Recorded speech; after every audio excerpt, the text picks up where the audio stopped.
नमस्कार। इन खबर में आपका स्वागत है। फरीदाबाद के बल्लभगढ़ में लव जिहाद का शिकार हुई हरियाणा की बिटिया निकिता तोमर मामले में अब करणी सेना की एंट्री हुई है। सेना के प्रदेश अध्यक्ष डॉक्टर संजय चौहान ने वीडियो जारी करके सरकार को चेतावनी दी है और 3 मांगे रखी हैं। देखिए वीडियो और सुनिए क्या कह रहे हैं डॉक्टर संजय चौहान।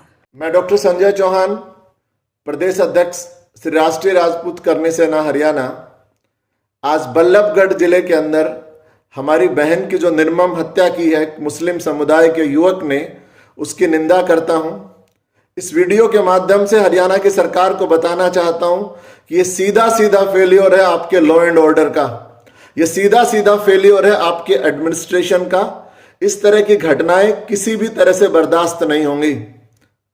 इतनी हिम्मत किसी की हो जाए कि वो दिन दहाड़े हमारी बहन बेटियों को उठाने की कोशिश करें और जब कोशिश में नाकाम हो जाए तो वो हमारी बहन बेटियों को सरेआम गोली मार दे।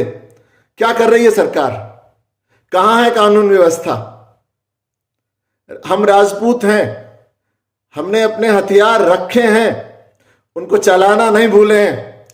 मैं कहता हूं कि हमें इतना मजबूर मत करो कि हमें दोबारा से हथियार उठाना पड़े।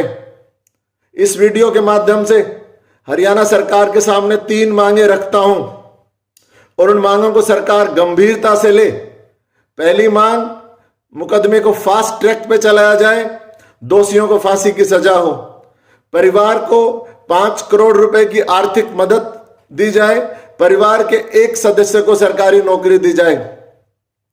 कोरोना एक वैश्विक महामारी है जो पूरे दुनिया में फैल रही है। मैं स्वयं पेशे से डॉक्टर हूं।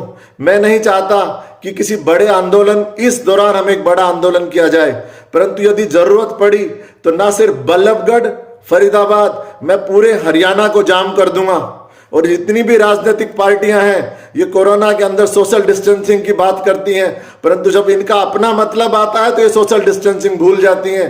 चाहे वो भारतीय जनता पार्टी है, चाहे वो कांग्रेस है, चाहे वो दूसरी रीजनल पार्टियां हैं। जब बिहार के अंदर चुनाव आता है तो आप लाखों की भीड़ जुटाते हैं, हरियाणा के अंदर बड़ौदा में चुनाव आता है तो आप लाखों की भीड़ जुटाते हैं। यदि हमारे इस मैटर के अंदर यदि परिवार को न्याय नहीं मिला तो आप एक बड़े जन आंदोलन की के लिए तैयार रहिए।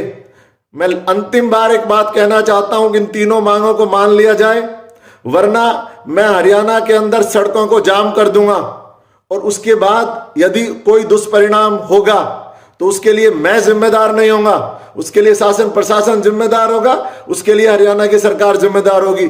मेरी हाथ जोड़कर विनम्र मेरी विनती है हरियाणा सरकार से, इन 3 मांगों को शीघ्र अतिशीघ्र पूरा किया जाए। दोषियों को फास्ट ट्रैक में केस चलाकर फांसी की सजा हो, परिवार को 5 करोड़ की आर्थिक मदद मिले और परिवार में से एक व्यक्ति को एक सरकारी नौकरी मिले।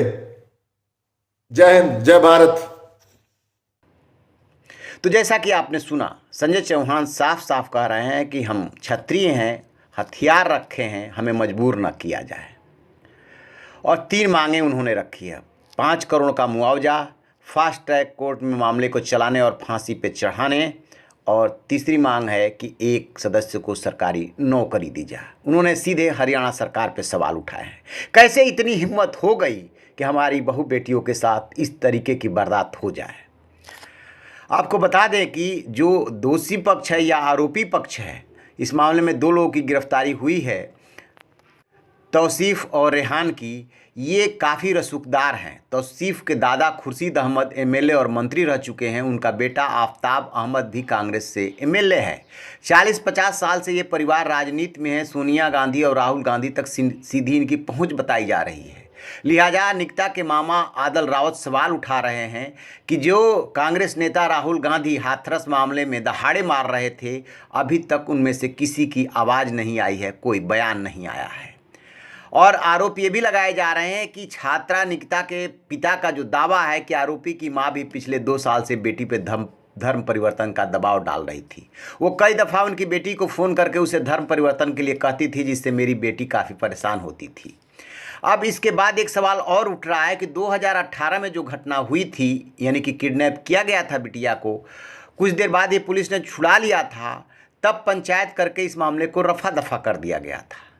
अब जो बिटिया के पिता हैं उनका कहना है कि चूंकि ये रसूखदार लोग हैं, इनके दबाव में ऐसा किया गया। और भाई जो नवीन तोमर है उनका कहना है कि हत्या का आरोपी तौसीफ कांग्रेस विधायक आफताब अहमद का भतीजा है।